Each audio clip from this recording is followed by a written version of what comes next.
বাবার স্ফলিঙ্গ দিয়ে দ্রুত গতিতে বের হয়ে যাওয়া এই নাপাক পানিটা, বীর্যটা মায়ের রেহেমের ভেতরে জমা হয়। বিজ্ঞান এখন প্রমাণ করছে নাপাক পানি দিয়ে আল্লাহ 4টা জিনিস বানায়: রক্ত, গোশত, চর্বি আর চামড়া। বাবার মায়ের রেহেমের ভেতরে যে থলিটা আছে পানির, নাপাক পানির, এইটা দিয়ে আল্লাহ আরো 4টা জিনিস বানায়: চুল, রগ, হাড় আর পর্দা। এই 8টা জিনিস যখন এক হয়, ফেরেশতাদেরকে আল্লাহ রাব্বুল আলামিন বলেন, আমি নিজে আরো 5টা জিনিস আমার বান্দাকে দয়া করে দান করব। কাউকে হয়তো 5টা দেই, কাউকে 4টা দেই, কাউকে 3টা দেই। যারে আল্লাহ যেটা দেয় না, দেখবেন দুনিয়াতে ঠিক ওইটা কম হয়ে আসে। এটা মা বাবারও হাত নেই, আর ওই মাটির ভেতরে এই গুণও নেই। মাটির ভেতরে কয়টা গুণ পেলাম? 10টা। বলেন বলেন। বাবার কাছ থেকে আল্লাহ 4টা জিনিস বানান, মায়ের জিনিস দিয়ে 4টা, 4 4 8টা, 10 আর 8 18। আপনি কম্পিউটারের ভেতরে মানুষের এই মানব দেহ 3.5 হাত ঢুকিয়ে দেন, ও বলবে যে না, মানুষ তৈরি হতে এখন অনেকগুলো উপাদান লাগবে। কি লাগবে? যদি কমপ্লিট মানুষ বানাতে চান, শ্রবণ শক্তি লাগবে, দর্শন শক্তি লাগবে, বাক শক্তি লাগবে, আকেল শক্তি লাগবে, ঘ্রাণ শক্তি লাগবে। আর এই 5টায় আল্লাহ নিজে তার রব নামের কারণে আমাদেরকে ভিক্ষা দিয়েছে। আল্লাহুল গনিয়্য ওয়া আনতুমুল ফুকারা। আমি ধনী, তোরা সব ফকির। এই আয়াত আমি বানালাম। ফকির না হলে আল্লাহ আমাদেরকে এগুলো দিত? দয়া করে ভিক্ষা দিয়েছে।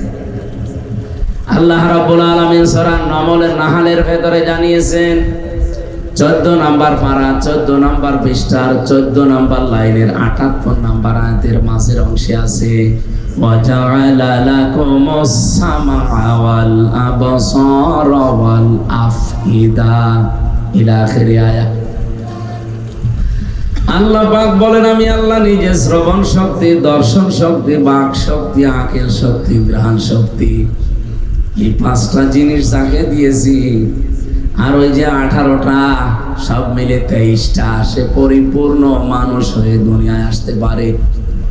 যাকে আমি আল্লাহ একটা কম দিয়েছি, 22টা দিয়েছি, সে পরিপূর্ণ হয়ে আসে না, পূর্ণাঙ্গ হয়ে আসতে পারে না, অপূর্ণাঙ্গ হয়ে আসে। এই যে দর্শন শক্তি আল্লাহ যদি আমাকে না দিত, তার রব নামের কারণে দুনিয়ায় আসতাম ঠিক, কিন্তু কানা হয়ে। কি হয়ে? কত কানা আসে না দুনিয়ায়, তাদেরকে 23টা আল্লাহ দেয়নি, 22টা দিয়েছে। আল্লাহ যদি আমাদেরকে 2টা জিনিস কম দিত, কান, এই যে শ্রবণ শক্তি, যেটা অনেকে এটা পায় না, খালা বলে ডাকি আমরা, বধির বলি তাদেরকে। একটু নিজের দিকে তাকিয়ে ভাবেন তো, আল্লাহ আপনাকে শক্তি যা দিয়েছেন, যদি এই 23টার ভেতরে 2টা কম দিত, মানুষ দুনিয়াতে আপনাকে বলতো ঠিক, কিন্তু বলতো কানা আর কালা। আপনি কি করতেন? নিজের দিকে তাকিয়ে এবার ভাবেন। কত মানুষ হয়তো আপনাকে না দেখে মোবাইলে কথা বলে, কিন্তু এই 2টা জিনিস যদি না থাকতো, কথা বলা না, আপনার নাম শুনলে সে ঘৃণা করতে হয়, কানা, আবার বধির। সেদিন ইন্টারনেটে দিয়েছিল, ওই বড়গোনার এক মহিলা কথা বলতো একটা পুরুষের সাথে মোবাইলে, ফেসবুকে চ্যাটিং করতো,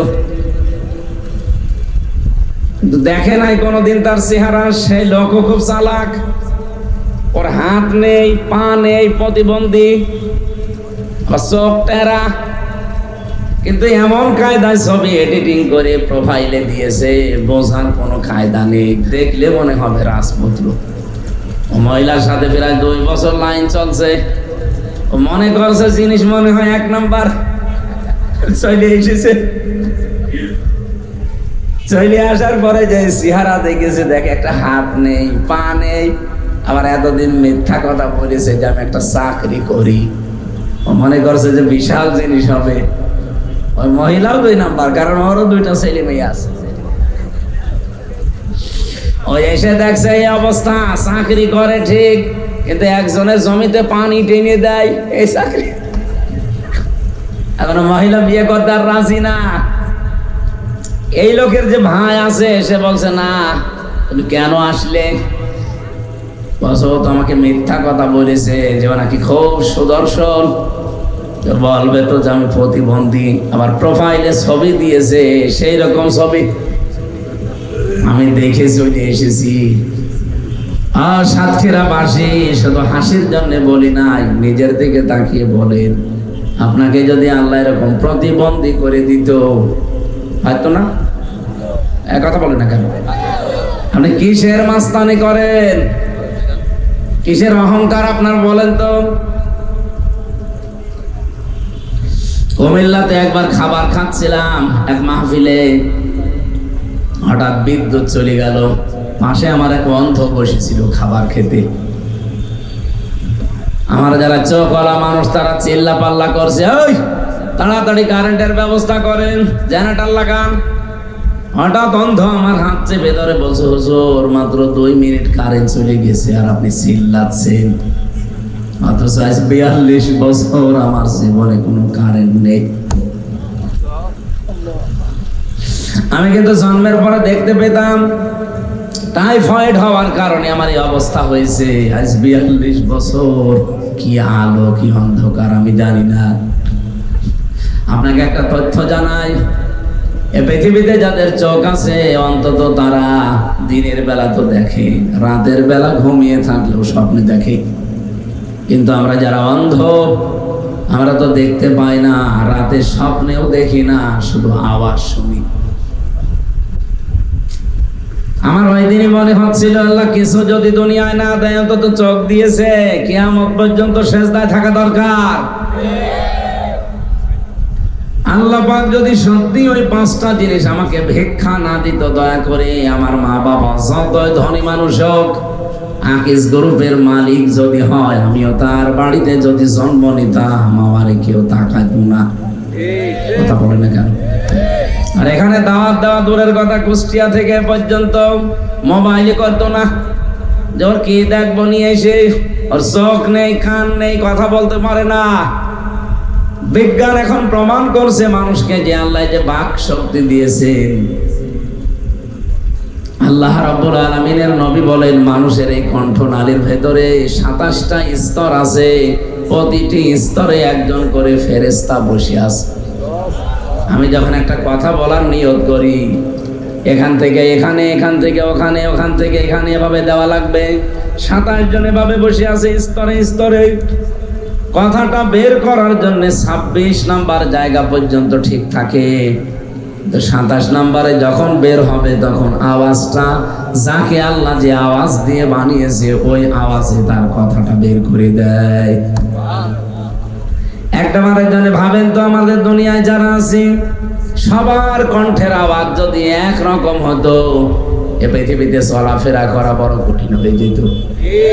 আমি যদি মুরব্বীর বাড়ি দিয়ে আজ রাত 2টার সময় যে বলতাম, ম্যাডাম দরজা খোলেন, ও মনে করতো যে এসেছে, খুলে দিত, বাবা শাহজালাল সব হালাল হয়ে যেত না।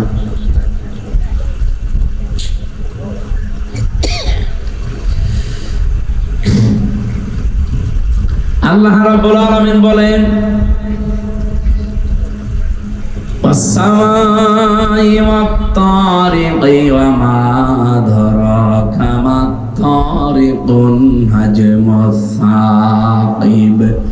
ইন কুল্লু নাফসিন লাম্মা আলাইহা হাফিজ। তোমাদের পেছনে হেফাজতকারী আছে, প্রত্যেকের পেছনে তারা আশ্রম দিচ্ছে। আমার এই ফেরেশতাগুলো যদি তাদের দায়িত্ব পালন করা বন্ধ করে দিত, ও পৃথিবীর মানুষেরা এক কদম সামনে যেতে পারতে না। কারণ তুমি একটা পা যখন তোলো, তোমার এই পাটা জমিনে ফেলার জন্য একজন ফেরেশতা দায়িত্ব পালন করে। হ্যাঁ, প্রত্যেকের জন্য আমি আলাদা আলাদা ফেরেশতা রেখে দিয়েছি।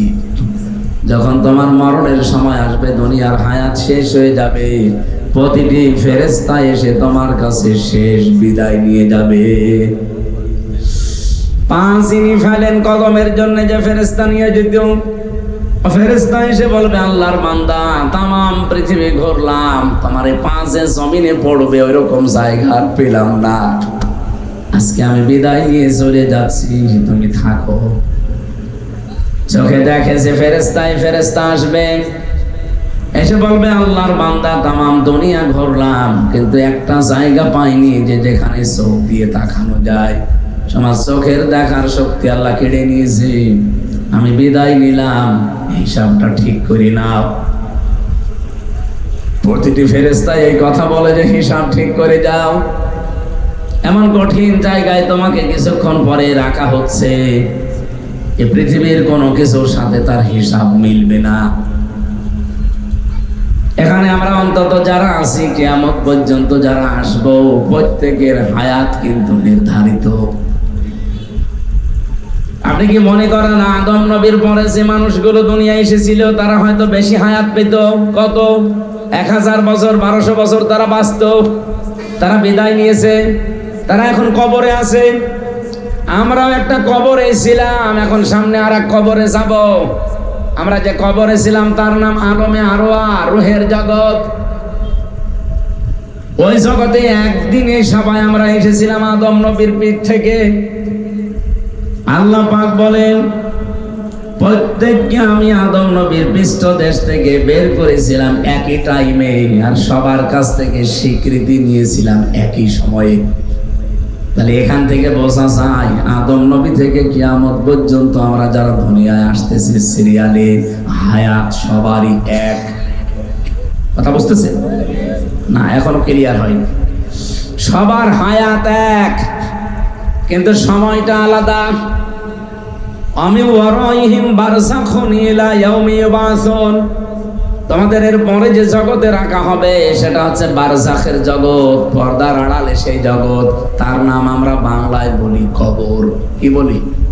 বলেন বলেন। এর আগে যে জগতে ছিলাম ওইটাও যেহেতু পর্দার আড়ালের জগৎ, ওটাকে আমরা আলাদা একটা নাম দিয়েছি রুহের জগৎ। রুহের জগৎ আর কবরের জগৎ দুইটাই পর্দার আড়ালে। ওই সময় এসেছে যারা এখন কবরে আছে, আমরা এতদিন ওখানে ছিলাম, এখন আছি, কিছুদিন পরে কবরে চলে যাব। এখনো যারা আছে তারা এর পরে আসবে, তার মানে হায়াত কিন্তু সবারই সমান। এই কথা বুঝতেছে?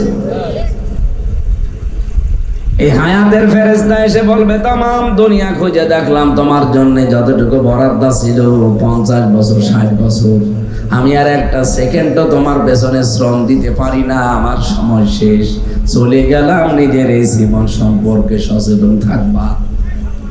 এখন যে জগতে তোমাকে রাখা হচ্ছে এখানে কোনো পরিচয় চলবে না। বিশ্ব নবীর মেয়ে ফাতেমাতুজ জোহরারও কোনো পরিচয় খবরই চলেনি।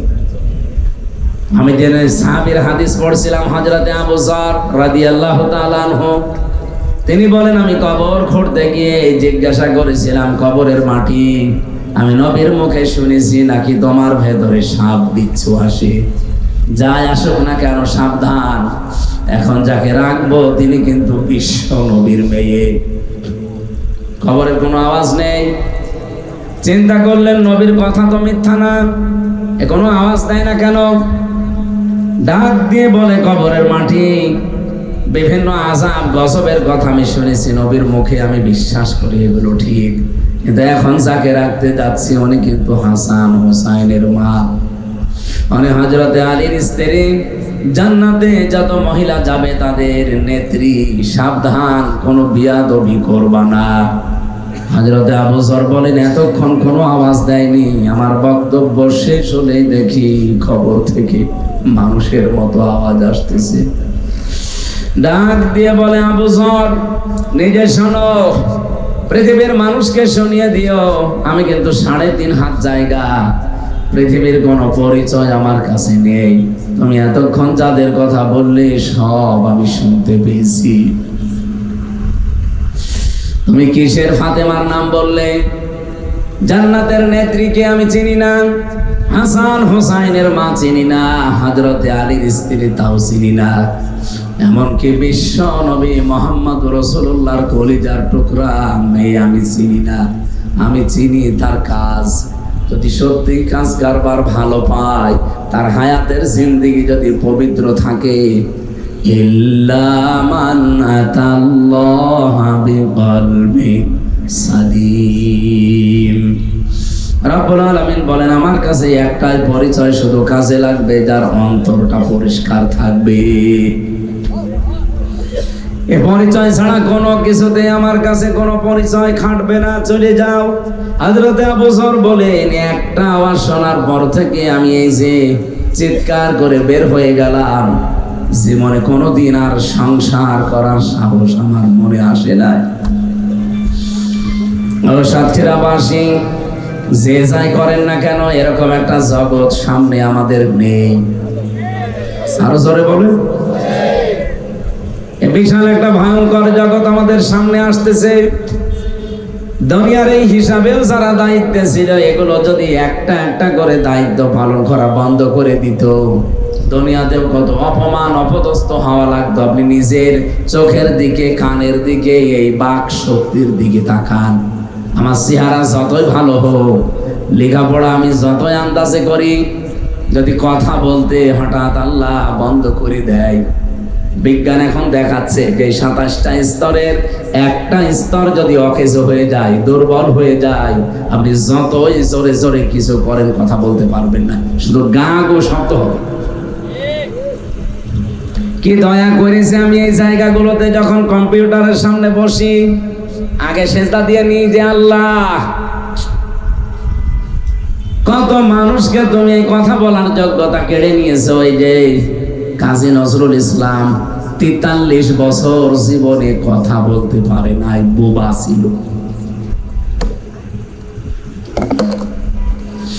আপনি হিসাব করতে পারেন জীবনে, আজ যারা আল্লাহর বিরুদ্ধে এই কথাকে ব্যবহার করেন, মানবতার বিরুদ্ধে এই কথাকে ব্যবহার করেন, এখনই যদি আল্লাহ 27টা স্তরের হালকা একটু ফাটল ধরিয়ে দেয়, এমনকি যে শরীরের ভেতরে 5.5 কেজি রক্ত এখন 226 কিলোমিটার বেগে প্রবাহমান চলছে, মাথা থেকে পা পর্যন্ত। বিজ্ঞান জানিয়েছে 2 কোটি কোষ আমাদের শরীরে আল্লাহ দিয়েছে। এই কোষগুলো যদি কিছু দুর্বল হয়ে যায়, আর এগুলো দুর্বল হওয়ার কিছু পয়েন্টও আছে, আমার আলোচনা ওদিকে না, আমি দিকে যাচ্ছি না। এক কথায় বলছি, কোষগুলো যদি সত্যি দুর্বল হয়ে যেত, আপনার কিন্তু এই রক্তের ভেতরে কমপক্ষে 5 প্রকার ক্যান্সার দেখা দিত। এই ক্যান্সার হওয়ার পেছনেও কিছু কারণ আমি পেয়েছি।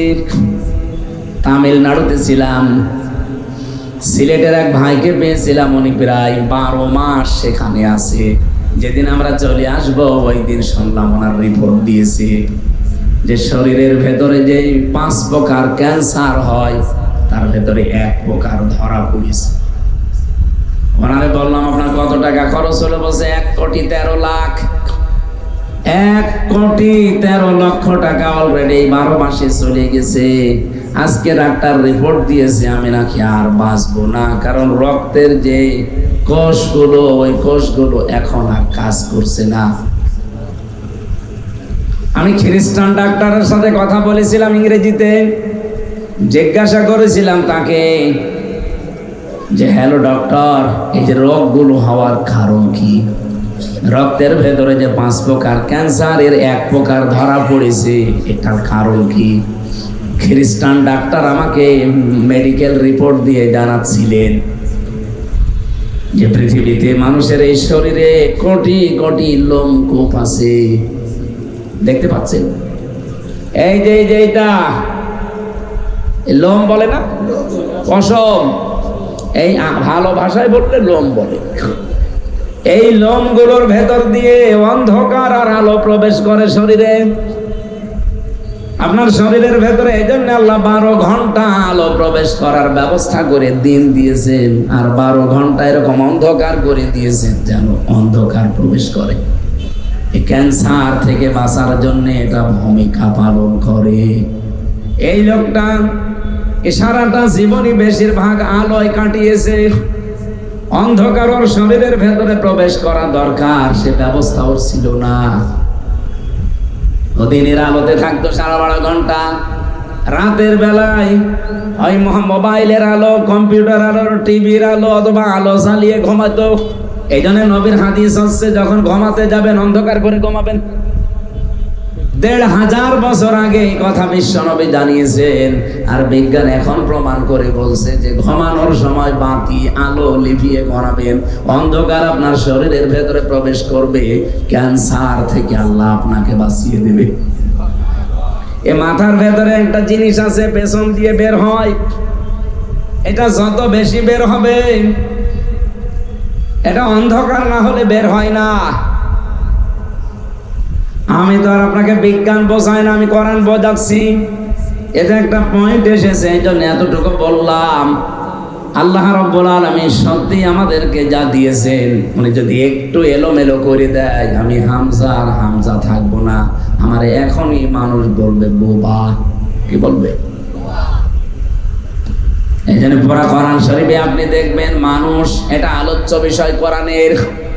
রব্বুল আলামিন এই জন্য পৃথিবীতে যত সৃষ্টি পাঠিয়েছেন সবচাইতে বড় সম্মান আর মর্যাদায় দিয়েছেন এই মানুষকে।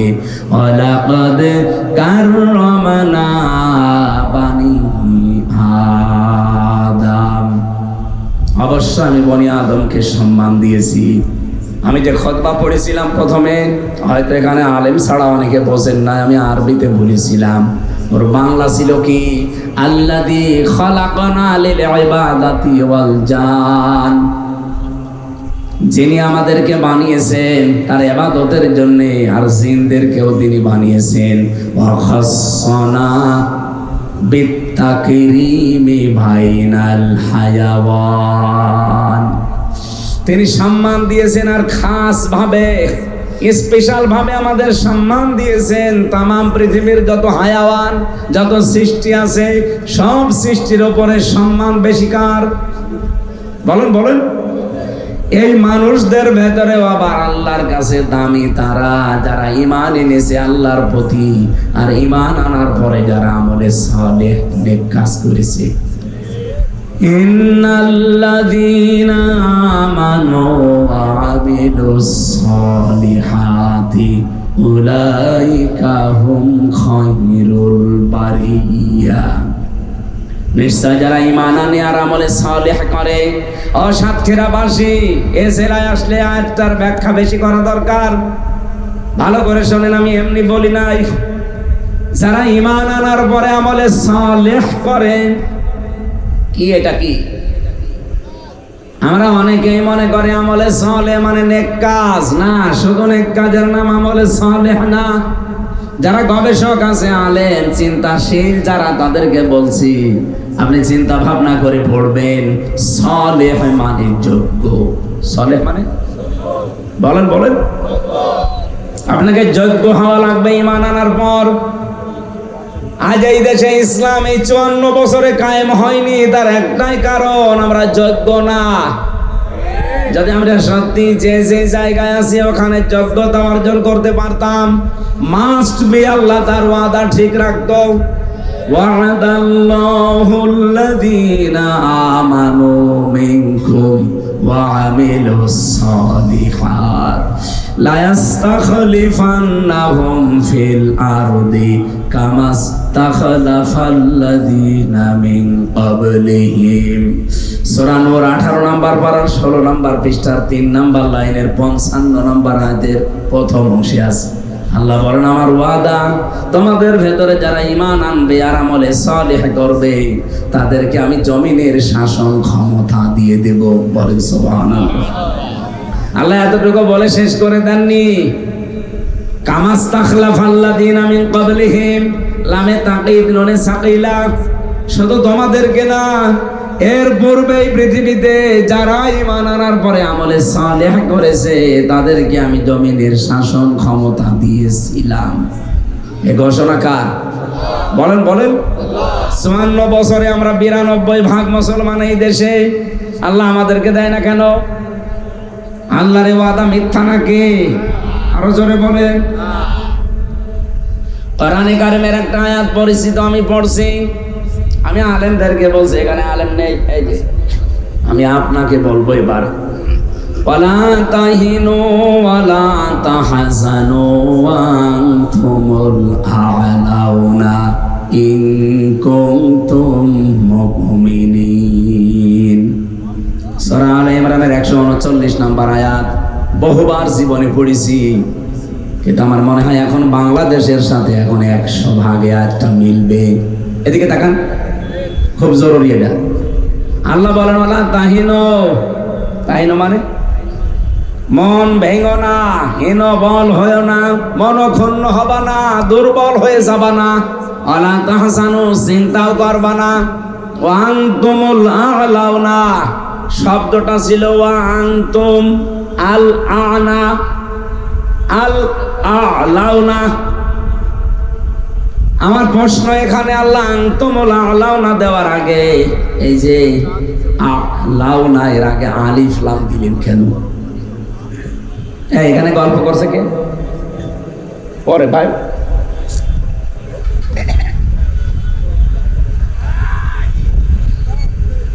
ঠিক করেন, আগে ঠিক করেন, ঠিক করেন। জরুরি একটা কথা এখানে আমি বলবো, এই জন্য আমি এতক্ষণ টান দিয়ে নিয়ে আসতেছি। এদিকে তাকিয়ে থাকবে। আরবি গ্রামার যারা পড়ায়, বিশেষ করে বালাগাত মানতে যারা মাদ্রাসাতে পড়েছে, পড়াচ্ছে, শব্দটা কিন্তু আরবি গ্রামার অনুযায়ী ভুল হয়েছে। তাহলে কোরআন শরীফ ভুল, তাই না? মানে আপনাকে বোঝানো লাগবে, এখানে মিলিয়ে দেওয়া লাগবে। আরবি গ্রামারের সাথে বালাগাত মানতেকের সাথে একটা মিলছে না। সব সময় আমরা পড়াই যে মুবতাদা যদি মারিফা হয় খবর হবে নাকিরা, অনির্দিষ্ট। একটা নির্দিষ্ট হবে আর একটা অনির্দিষ্ট হবে। অথচ আল্লাহ খবর যেটা আ'লাউনা এর আগে আলিফ লাম দিয়ে মারিফা করে দিলেন। খবর যদি নাকিরা না হয়ে যদি মারিফা হয়ে যায়, ইফিদুল হাসরা, হসরের ফায়দা দেয়, তখন বাংলা অর্থ দাঁড়ায় তোমরাই বিজয়ী হবে। শেষে হর্ষাই আছে। যদি আল্লাহ আলিফ লামটা এখানে না দিত তাহলে তোমরা হবে এতটুকু বলতো। কিন্তু যেহেতু আলিফ লাম দিয়ে ওইটাও নির্দিষ্ট করে দিলেন, বাংলা অর্থই দাঁড়িয়ে গেছে, পুরাটা পাল্টিয়ে গেছে।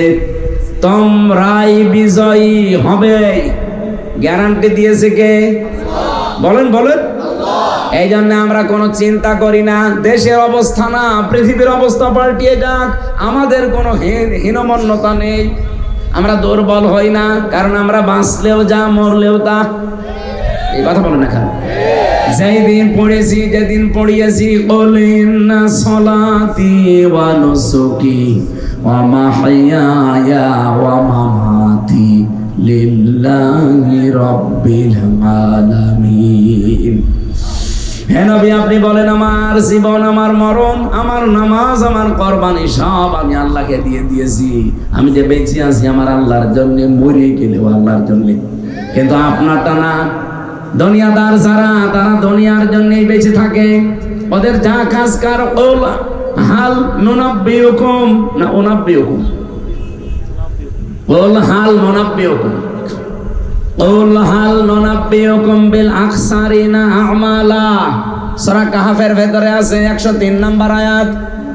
হে নবী, ওই মানুষদেরকে বলেন এই পৃথিবীতে সবচাইতে বেশি ক্ষতিগ্রস্ত কাজ কারবার করতে গিয়ে কারা জানেন? আকসারিনা দিয়েছেন আল্লাহ ইসমে তাফসীল, আকসারিনা আমালা।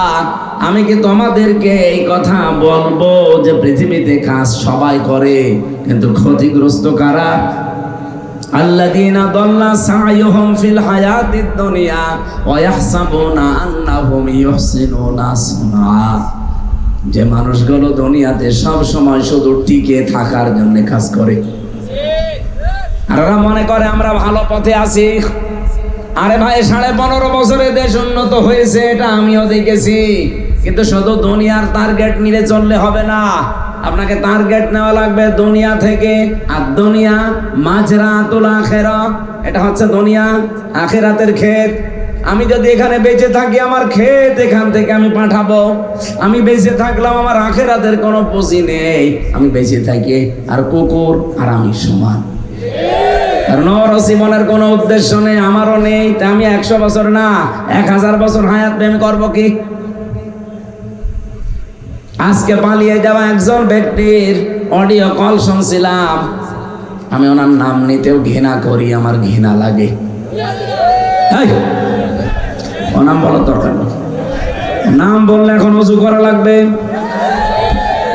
কারণ যত মানুষের খুনের সাথে জড়িত ডাইরেক্ট ইনডাইরেক্ট, ওরে যদি 5000 বার এ দেশে ফাঁসি দেওয়া হয় তাও মানুষের ঝাল মেটবে না, অন্তত আমার তো মেটবে না। কারণ আমি 3 বছর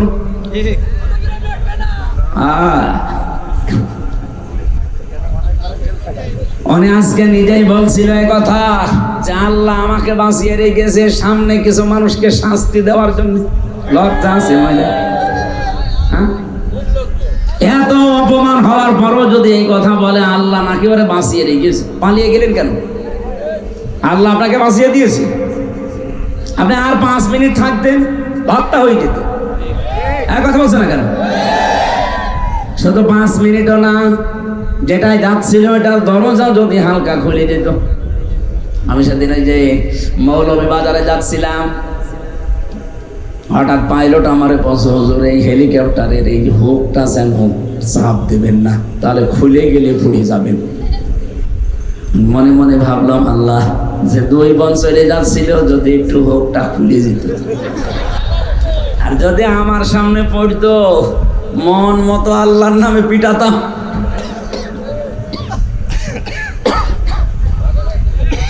ভাগেও পেতাম না সত্যি, আর সাতক্ষীরায় পড়লে তো আসাবল বোল্ডোজার নাসিল হয়ে যেত।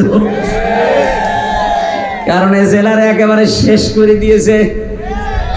সারা বাংলাদেশে সাতক্ষীরাকে আমরা সবাই মনে করি এটা ফিলিস্তিন। এত এত এত রাগ ছিল জেলার উপরে। সবচাইতে বেশি অত্যাচার হয়েছে সারা বাংলাদেশে সাতক্ষীরা আর চাঁপাইনবাবগঞ্জ। এখানে কত মানুষের বাড়ি ঘর বুলডোজার দিয়ে ভেঙে দিয়েছে। এখানে এরকম মানুষ নেই? সাবেক এমপি, একজন মুহাদ্দিস, একজন কামিল মাদ্রাসার অধ্যক্ষ, তার বাড়ি পর্যন্ত 2 তলা বাড়ি মাটির সাথে মিশিয়ে দিয়েছে বুলডোজার দিয়ে। এটা আমি বানিয়ে বলছি না, আমি তো জানি। আমরা আল্লাহর ওলি খুঁজে পাই না দেশে। অধ্যক্ষ আব্দুল খালেক মন্ডল এটা আল্লাহর ওলি ছিল। এরপরে মাওলানা ইয়াসির নাকি জানো নাম, রিয়াসাত আলী বিশ্বাস, হয়তো মাওলানা রিয়াসাত আলী আশাশুনি এমপি ছিল সাবেক, এখন কবরে আছে। আমার তো মনে হয় কবর খোঁড়া যদি জায়েজ থাকতো আপনি কবর খুঁড়ে দেখতেন লোকটা সত্যি জান্নাতে আছে। কি করেছে দেখেছেন, একজন এমপি আর বাড়ি হচ্ছে মাটির বাড়ি।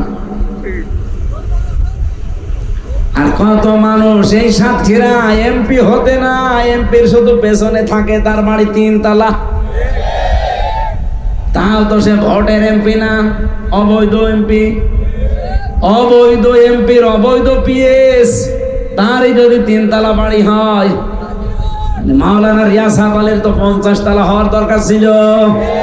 বলেন, আপনি ওলি খুঁজে পান না, চলে যাচ্ছেন সে কোথায়? চট্টগ্রামে জাহাঙ্গীর হুজুরের কাছে। জাহাঙ্গীর হুজুর না, এক জাহাঙ্গীর হুজুর আছে না যে কবরে কলম পড়তে যায়, ওকে হুজুর। সাতক্ষীরাবাসী খুব ভালোবাসি শুধু ইমানের কারণে আপনাদের। বাংলাদেশে তো কত জেলা আছে, কোন জেলার মানুষকে আমার এভাবে ভালো লাগে না। শুধু এই অত্যাচারিত হওয়ার কারণে তামাম বাংলাদেশের মানুষের মহব্বত এই জেলার প্রতি একটা আলাদা আল্লাহ তৈরি করে। আমি যেমন 3টা বছর ফাঁসির কন্ডেম সেলে ছিলাম, এই জন্য আল্লাহ তামাম দুনিয়ার মুসলমানদের ভেতরে যারা নাম জানে, যারা বাংলা ভাষা বোঝে, দেখবেন তাদের ভেতরে আল্লাহ মহব্বত ঢেলে দিয়েছে। কারণ দুনিয়াতে যারা ইসলামের জন্যে মানবতার জন্য কষ্ট স্বীকার করবে, মাস্ট বি তাদের প্রতি আল্লাহ একটা আলাদা ভালোবাসা সৃষ্টি জগতের ভেতরে তৈরি করে দেবে। এখানে একটা নতুন তথ্য বলছি আপনাদেরকে, আলেমদের কাজে লাগবে। এদিকে তাকান। আল্লাহ রাব্বুল আলামিন জানিয়েছেন, ফাইন্না মাআল উসরি ইসরান, ইন্না মাআল উসরি ইসরা। আমি এখানে যারা আলেম আছে তাদেরকে আবার জিজ্ঞাসা করব, আয়াতটা ঠিক আছে না ভুল? হ্যাঁ, ঠিক আছে কি করে? শুধু ঠিক না, আমি আপনাকে একটা জিনিস এখান থেকে বের করে আশার বাণী শোনাচ্ছি। আল্লাহ যে উসরুন দিয়েছেন, দেখবেন উসরুনের আগে আলিফ লাম আছে, এর আগে মা আছে। আমরা জানি যেখানে কষ্টের কথা বলতে গিয়ে আল্লাহ নির্দিষ্ট করে মারেফা করে দিলেন, কিন্তু পরের শব্দটা ইসরা, এটার অর্থ হচ্ছে সুখ, শান্তি, নিরাপত্তা, স্বস্তি, আনন্দ, কল্যাণ। আল্লাহ এই কথাটা বলতে গিয়ে কিন্তু তখন ওখানে আর আলিফ লাম দেয়নি, তখন ওটা নাকিরা, অনির্দিষ্ট। তাফসিরে ফি জিলালিল কোরআনে পাবেন এই তথ্যটা, টিকার ভেতরে আছে। মুফাসসির সাইয়্যিদ কুতুব রাহমাতুল্লাহ আলাইহি লিখেছেন, এই পৃথিবীতে কোন মানুষ যদি একটা কষ্ট সহ্য করে, কিন্তু কষ্টটা যদি হয় তিনটা কারণে, এদিকে তাকান, আপনি যদি একটা কষ্ট দুনিয়ায় সহ্য করেন, কয়টা কারণে? আরো জোরে বলেন। যে কোনো কারণে কষ্ট পাবেন, আর আপনাকে আল্লাহ শান্তি দেবে না। কষ্টটা যদি হয় তিনটা কারণে, আর কষ্ট যদি হয় একটাও, কমপক্ষে দুনিয়া আখিরাত মিলে আপনাকে আল্লাহ 10 থেকে 70টা শান্তি ভোগ করাবে। না, আপনি বলেননি। আপনি যদি দুনিয়ায় কষ্ট পান কয়টা? আরো জোরে। কারণ কয়টা? যে কোনো কারণে কষ্ট পেলে কিন্তু শান্তি পাওয়া যায় না। হাসিনাও কষ্ট পেয়েছিল, হয়নি? কি কান্না কানছিল দেখেছে যাওয়ার দিন, মনে হচ্ছে স্বামী মরে গেছে। কিন্তু এই কষ্টে এই তিনটা কারণে আপনি দেখবেন হয়নি। 1 নাম্বার কারণ হওয়া লাগবে, কষ্ট পেয়েছেন কিন্তু আল্লাহর জন্যে। ওকে, আল্লাহর জন্য কষ্ট পেয়েছি, রাসূলুল্লাহর জন্য পেয়েছি, মানবতার জন্য।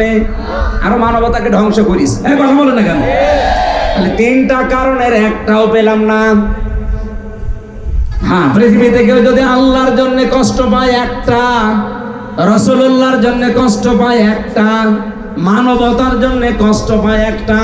আমি 3টা বছর জেলে ছিলাম আমার ব্যক্তিগত গুনার কারণে না, ওদের আক্রোশের কারণে। কারণ আমাকে যে মিথ্যা মামলা দিয়েছিল, ছাতা আমি জীবনে কোনোদিন নামই শুনি নাই। আমারে দিয়েছে আমি নাকি আনসারুল্লাহ বাংলা টিমের প্রধান, কি এটা আমি জানি না। ভেতরে যে একজনকে পেয়েছিলাম মনে হচ্ছে আল্লাহর দলের সভাপতি, ওনার নাম হচ্ছে আব্দুল মতিন, 17 বছর জেলে। ওনার একদিন বললাম, ভাই আপনি আল্লাহর দলের সভাপতি, সেক্রেটারিকে? আমার ছেলে। ও সভাপতি, ওর ছেলে সেক্রেটারি, বাংলাদেশে আর কেউ নেই, এই হচ্ছে জঙ্গি। আমাদেরকেও এরকম সন্ত্রাস বিরোধী জঙ্গি মামলা দিয়ে বিশ্বের মডেলদেরকে দেখাতো যে এই দেশে ভয়াবহ জঙ্গি দেখা দিচ্ছে। আমরা যদি না থাকি এ দেশ কিন্তু আর আয়ত্তে রাখতে পারবেন না। এই মিথ্যা কথাগুলো বিশ্বের মডেলদেরকে জানিয়ে, অথচ এটা যে তাহা মিথ্যা কথা এখন এই 8.5 মাসে প্রমাণ হয়ে গেছে। 8.5 মাসে একজনও জঙ্গি ধরা পড়েছে? একটাও পড়ে না। জঙ্গিও নাই, যে কয়টা আছে কয়েকটা উগ্র, তারা এখন ছেলে। অথচ তাম দুনিয়ার মডেলদেরকে এটা এতদিন দেখিয়েছে যে এই দেশে কিন্তু জঙ্গি ভরে গেছে। আমরা না থাকলে কন্ট্রোল করা যাবে না। কন্ট্রোল করা যাবে না। 9 মাস কি হচ্ছে? কিছুই তো হয়নি। কারণ জঙ্গি যারা নাটক করবে, সে নাটক বাস পালিয়েছে। আর যাদেরকে দিয়ে নাটক মঞ্চস্থ করবে তারা এখন সবাই পালায়নি। এই জঙ্গি মামলা যারা সাজিয়েছিল, আমারে যারা রিমান্ডে নিয়ে, আমার এমন কোন জায়গা নেই যেখানে টর্চার ওরা করে নাই। এই মানুষগুলো এখনো পর্যন্ত বহাল তবিয়তে আছে। এই সাতক্ষীরাতে এসেছে, এখন শুনছি সাতক্ষীরার দায়িত্বে এখন এসেছে একজন, আমি নাম নিলে আপনারা এখনই চিনে ফেলবেন। এই আরে বাবা, এটা ইমান মনে মাটি ফুড়িয়ে উঠতেছে। এরা নিজেরা জানতো যে আলেমদের কোনো দোষ নেই, এরা জঙ্গিও না, ওরা নিজেরা আমার এই অফিসার বলেছে, অথচ চুরি করে এখন নাকি সাতক্ষীরায় দায়িত্ব নিয়েছে। সাতক্ষীরা হচ্ছে একটা ফিলিস্তিন। আপনি কোন সাহসে জেলায় আসলেন? আলেমদের যেভাবে কষ্ট দিয়েছে, সে এখন যদি বলতে চায় যে না আমি কি, আমি তো কর্মচারী, আপনি তো সব জানতেন, আপনি বলতে পারতেন না না আমি এই জালেমদের সাথে নেই, দরকার আমি ভ্যান চালাবো। হ্যাঁ, কথা বলেন না কেন? এই জন্যে তো বারবার বলছি 1628 জন মানুষ দায়িত্বে আছে এই দেশের। এগুলো সব আগে ছিল, এগুলো সব পাল্টান, নতুন করে মানুষ ওই জায়গায় জমা দেন। এখনই যদি নির্বাচন সংস্কার না করে দেওয়া হয়, আবার দিনের ভোট রাতে হবে। কারণ এই মানুষগুলো এই 15.5 বছরে এই জালেমাদেরকে টিকে রেখেছিল। এরা এই ডিসি, এই এসপি, এই টিএনও, এই ওসি, এই একই জিনিস। হ্যাঁ, খালি জায়গা পাল্টিয়েছে। কুষ্টিয়ার ডিসি এসেছে খুলনায়, খুলনারটা গেছে মেহেরপুর, মেহেরপুরেরটা লালমনিরহাট। এই কথা বলছে না কেন? মাল তো সব একই আছে, খালি জায়গা পাল্টিয়েছে। তো ওদেরকে এখন দিলে তো ওরা আগে যা করেছে তাই করবে। এই জন্যই বারবার বলা হচ্ছে যে পাল্টা, আজকে পাল্টিয়ে কালকে নির্বাচন দিয়ে দেন, কোনো অসুবিধা নেই। আর 2732 জন মানুষ মারা গেল। অন্য বিচার আমি সব বাদ দিলাম, এই 2732 জন মানুষ হত্যার বিচার এটা তো মাস্ট বি হওয়াই লাগবে। নাই তো এদের মা বাবার কাছে, ওদের স্বামীর কাছে, ওদের ছেলে মেয়ের কাছে কি জবাব দেবেন আপনি বলেন? আপনি যে চেয়ারে বসে পড়লেন, কালকে মনে করেন নির্বাচন দিয়ে হবে, ওই মানুষগুলোর জীবনের দাম নেই? আবু সাঈদের জীবনের দাম ছিল না? কথা বলেন না কেন? আমি রংপুরে গিয়েছিলাম, কি শান্ত ছেলে। আমার জীবন যেমন আমার কাছে দামি, মূল্যবান, আবু সাঈদের জীবনও ঠিক এরকম মূল্যবানই ছিল। তো তাকে কি কারণে আপনি বিদায় করে দিলেন বলেন? আপনি জবাব দিতে পারবেন? অথচ এই দেশে এখনো আইন আছে, হত্যা যদি কেউ করে তারে এই যে ফাঁসির যে নিয়ম আছে, যদি 2732 জন যদি খুন হয়ে যায়, আপনি এক একজনের যদি একজনকেও ফাঁসি দিয়ে থাকেন, তাহলে হাসিনার ফাঁসি দেওয়া দরকার 2732 বার, লিগাল ভাবে। আর বাকি যা আছে ওই যে গম, খন, আয়না ঘর, ওগুলো তো বাদই দিলাম। শুধু লিগাল মরেছে তো এগুলো তার কোনো ভেজাল নেই, এগুলো সব ভিডিও ফুটেজ আছে। এই কথা বলছে দেখেন। আমার যে বক্তব্য ছিল, এক কথায় জবাব দিচ্ছি। আপনি যদি দুনিয়ায় আল্লাহর জন্য কষ্ট পান, আমি আল্লাহর জন্য কষ্ট পেয়েছি 3 বছর, আমার নিজের ব্যক্তিগত অপরাধ ছিল না, রাসূলুল্লাহর জন্য পেয়েছি, মানবতার জন্য পেয়েছি। যেন এক একটা কষ্ট যদি কেউ আল্লাহর জন্য সহ্য করে, তার সুখ পাবে কয়টা? 70টা। বলেন বলেন, আরো জোরে বলেন।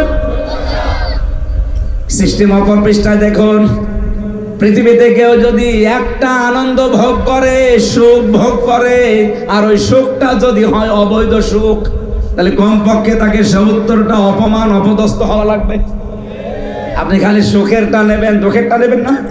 এই জন্য আল্লাহ আয়াত রিপিট করেছেন, সূরা আলাম নাসর 5 এবং 6 নাম্বার আয়াত। এই আয়াতের ব্যাখ্যা আমি নিজে পড়ে বাস্তবে এতটুকুই বুঝি, দুনিয়াতে যারা অবৈধ সুখ ভোগ করছেন, এক একটা অবৈধ সুখের কারণে দুনিয়া আখিরাত মিলে আপনাকে কমপক্ষে 70টা দুঃখ আল্লাহ ভোগ করাবে। কথা বলেন না কেন?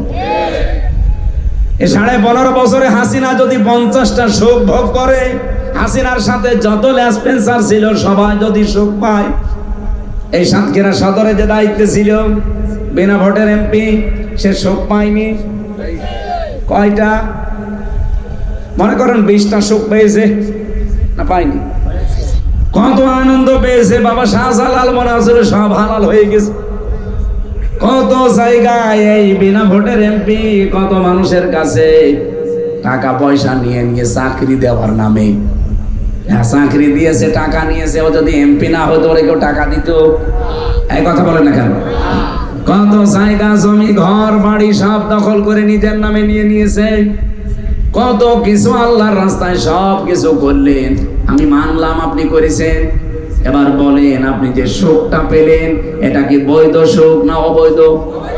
বলেন বলেন। এক একটা অবৈধ সুখের কারণে ৭০টা দুঃখ। ১৫.৫ বছরে যদি 50টা সুখ পান, ৭০ দিয়ে গুণ দেন, হ্যাঁ ৩৫০০। এতগুলো দুঃখ আপনাকে আল্লাহ সামনে দেবে, এরপরে আপনি চট করে ঢুকে পড়বেন। অনেকে বলছে চট করে চলে আসবে। আরে ভাই, কোরআন শরীফ মিথ্যা হয়ে যাবে। আপনাকে আল্লাহ আগে ৩৫০০ অন্তত দুঃখ, কষ্ট, অপমান, অপদস্থ, অকল্যাণ দেবে, এরপরে তো নাকি